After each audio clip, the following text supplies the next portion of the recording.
जैसे मैंने कहा ना, दुनिया देखेगी नापाक इरादों की शिकस्त की कहानी। फोर्स से ज्यादा जरूरी क्या है? फोर्स से ज्यादा जरूरी है वहां की आवाम का विश्वास और उनका अपने लिए अपनी सरकार देने का जज्बा। 2014 के बाद पहली बार जम्मू कश्मीर में विधानसभा चुनाव होने वाले हैं। आज चुनाव आयोग ने तारीखों का ऐलान कर दिया है। ऐसे में सवाल बड़ा है कि आर्टिकल 370 हटने के बाद क्या जम्मू कश्मीर में शांतिपूर्ण चुनाव हो पाएंगे, खासतौर पर तब जब लगातार वैली से टेंशन की खबरें सामने आ रही हैं। बता दें कि 3 फेज में जम्मू कश्मीर में विधानसभा चुनाव होंगे। पहला फेज 18 सितंबर, दूसरा फेज 25 सितंबर और 1 अक्टूबर को तीसरा फेज होगा। नतीजे 4 अक्टूबर को आएंगे। इस बीच चुनाव आयोग ने सुरक्षा की चिंताओं पर भी जवाब दिया है। सेफ एंड सिक्योर्ड इलेक्शन कैसे कराए जाएंगे, कैंडिडेट्स के लिए क्या व्यवस्था है, वोटर्स के लिए क्या व्यवस्था है, इस सब का जवाब चुनाव आयोग ने दिया है। सुनिए। Security threats to the candidates, to the districts, to other vulnerable positions और areas would be thoroughly under radar of the establishment and will be taken care of.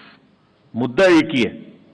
मुद्दा यह है कि जो 2024 के पार्लियामेंट्री इलेक्शन में बुनियाद रखी गई, इमारत उससे भी बुलंद होनी चाहिए।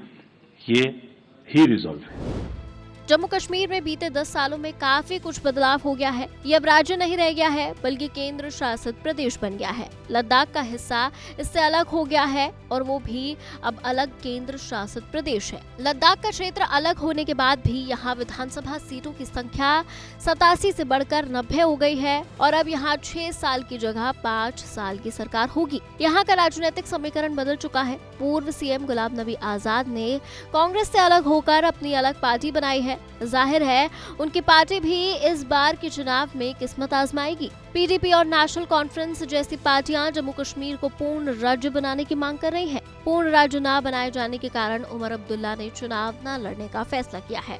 जम्मू कश्मीर में मौजूदा विधानसभा सीटों की संख्या 90 है। इनमें से 43 जम्मू क्षेत्र में आएंगी, जबकि कश्मीर क्षेत्र में 47 सीटें हैं। यहाँ मुख्य party BJP, Congress, national conference और पीडीपी है। हाल ही में हुए लोकसभा चुनावों में जम्मू कश्मीर की 5 में से 2 सीटों पर बीजेपी, 2 पर नेशनल कॉन्फ्रेंस और 1 पर निर्दलीय ने चुनाव जीता था। अब 10 सालों बाद हो रहे विधानसभा चुनावों के नतीजे कैसे होंगे, इस पर सभी की नजर रहेगी। For exclusive and insightful videos, subscribe to our new channel ABP Live Premium.